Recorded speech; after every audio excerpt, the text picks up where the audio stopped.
दोस्तों नमस्कार। हिंदी कुंज में आप सभी लोगों का स्वागत है। आज हम लोग बात करने चल रहे हैं स्कूल में मेरा आखिरी दिन विषय पर हिंदी निबंध के बारे में। इस तरह के प्रश्न आपके परीक्षा में आ सकते हैं कि विद्यालय में आपका आखिरी दिन किस तरह बीता या स्कूल में आपका आखिरी दिन किस प्रकार हुआ। तो इस विषय पर निबंध आता है तो आप इसको किस प्रकार इसके उत्तर लिख पाएंगे, यहाँ पर नमूने के तौर पर बात की जा रही है। यदि आप हिंदी कुंज चैनल में पहली बार आ रहे हैं तो यूट्यूब पर हिंदी कुंज चैनल को सब्सक्राइब कर लें ताकि आपको हिंदी भाषा और साहित्य की उपयोगी जानकारी प्राप्त होती रहे। तो शुरुआत करते हैं। आप लिखिएगा, स्कूल या विद्यालय जीवन के सबसे खूबसूरत अध्यायों में से एक होता है।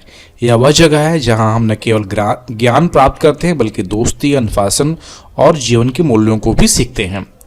मेरा स्कूल जीवन भी ऐसा ही रहा है, लेकिन हर एक सुखद यात्रा का अंत होता है और मेरे लिए भी वह समय आ गया जब मुझे अपने स्कूल को अलविदा कहना था। अपने विद्यालय के वरिष्ठ छात्राओं में मेरा नाम आ गया था। मैं 12वीं कक्षा में गई थी और देखते देखते वह दिन भी आ गया जब हमारे लिए विदाई समारोह आयोजित हुआ। विद्यालय के अंतिम वर्ष में आते ही वरिष्ठ हो जाने की प्रसन्नता थी, तो आज विदाई समारोह के दिन विद्यालय छूटने के दुख में बदल गई थी। 14 साल हो गए थे इस विद्यालय में। विद्यालय की दीवारें, मैदान, झूले, कैंटीन सभी तो अपने ही लगते थे। अब इन्हें छोड़कर जाना पड़ेगा। मन बहुत भारी हो रहा था। आंखों के आगे चलचित्र की भांति बीते वर्ष घूम रहे थे। जीवन के कितने खट्टे मीठे अनुभव इसी विद्यालय में मिले थे।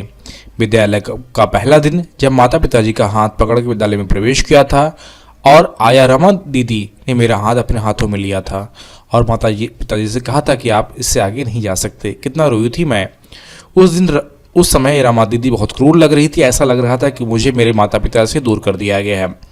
कक्षा शिक्षिका अलका मिश्रा जी ने सारे बच्चों को इतने प्यार से संभाला कि कब घर से स्कूल अच्छा लगने लगा था पता ही नहीं चला।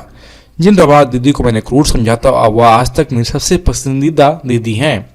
5वीं कक्षा से 6ठी कक्षा में पहुंचे तो विद्यालय का भवन, शिक्षक शिक्षिकाएं सब बदल गए। मन में डर और प्रसन्नता के मिले जुले भाव थे। हमारी खेल शिक्षिका अनिता मिश्रा जी, सबसे अधिक डर उनसे ही लगता था। उनकी डांट सुनकर तो सब पत्ते की तरह कांप उठते थे। हम सारे बच्चों को खेलों के साथ साथ अनुशासन का भी पाठ पढ़ाती थी। आज अगर हम इतने अनुशासित हैं तो यह केवल उनकी ही देन है।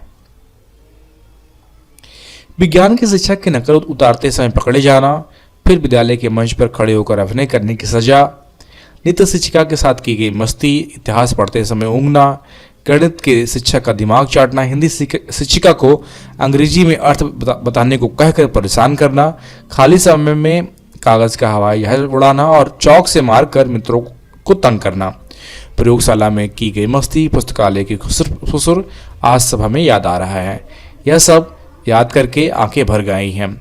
हमें अपना भविष्य संवारने के लिए, आगे बढ़ने के लिए इस विद्यालय को छोड़ना पड़ेगा, पर हमारे मन में यहाँ बिताए गए समय की जो यादें हैं वो हमेशा हमारे स्मृति पटल पर अंकित रहेंगी। अपने अध्यापिकाओं से मिलने वाले हमारे अनुभव हमें याद आते रहेंगे और अपनी यादों को हम ताज़ा करते रहेंगे। इस प्रकार यह निबंध मेरे स्कूल में आखिरी दिन के मेरे अनुभवों को दर्शाता है। यह वह भावुक पल था, लेकिन आज साथ ही साथ यह मेरी एक नई शुरुआत का भी संकेत था।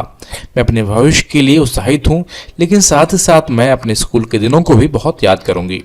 तो इस प्रकार यह निबंध समाप्त होता है। साथ साथ मेरे विद्यालय का विदाई समारोह या स्कूल में मेरे आखिरी दिन विषय पर यदि आपको लिखित रूप में निबंध चाहिए तो आप नीचे डिस्क्रिप्शन बॉक्स में लिंक दिया गया है, जहां पर जाकर आप स्कूल में मेरे आखिरी दिन विषय पर निबंध प्राप्त कर सकते हैं।